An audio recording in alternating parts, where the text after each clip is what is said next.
ये जो number plate वाला मामला है, मेरे पास इत्तलात हैं कि 1 अगस्त से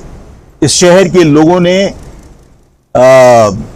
जो अजरक वाली नंबर प्लेट है इसके ऊपर पाकिस्तानी परचम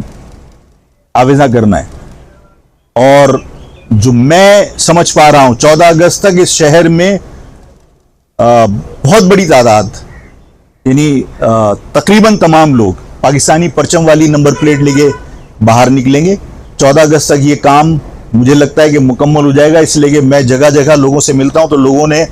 ये मुझे बताया है कि हमने ये फैसला किया कि हम ये करने जा रहे हैं। और मैं अपनी आवाम से भी कहता हूं, इस शहर के लोगों से भी, कि अगर कोई सिंधी अजरक वाली नंबर प्लेट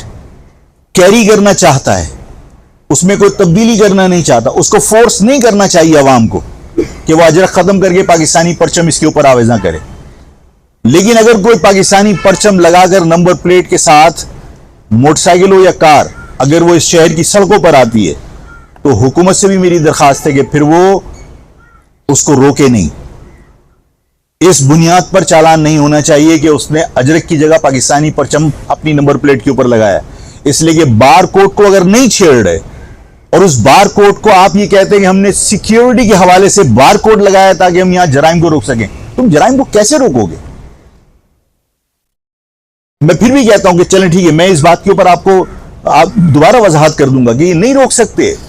लेकिन अगर बार कोड को कोई नहीं छेड़ रहा और अगर वो अजरक खत्म करके और अगर वो पाकिस्तानी परचम लगा रहा है और उसके बाद किसी पुलिस ने, किसी ट्रैफिक पुलिस ने अगर इस शहर के लोगों को तंग किया तो जाहिर है कि फिर हमें कोई हिकमत अमली बनानी पड़ेगी और हम हर डिस्ट्रिक्ट वाइज एहतजाज करेंगे। और अगर हुकूमत ने नोटिस नहीं लिया तो हम मरहलावार हुकूमत के रवैये की रोशनी में और अवाम के रद्द अमल को सामने रखकर हम मरहलावार इस तहरीक को आगे बढ़ाएंगे, जिसमें अवाम से राब्ता मुहिम भी है, जिसमें जलसे जुलूस हो सकते हैं, जिसमें दस्तखती मुहिम भी है जो हमने माजी में चलाकर लोगों को बताया कि इस शहर में हम दस्तखती मुहिम जब हमने चलाई थी तो कैसे चलाई थी और लोगों ने किस तरह उसमें हिस्सा लिया था। और उसके बाद इस सिंध के जो जुग्राफिया है इसमें इन नाइंसाफियों के बाद रहना या नहीं रहना,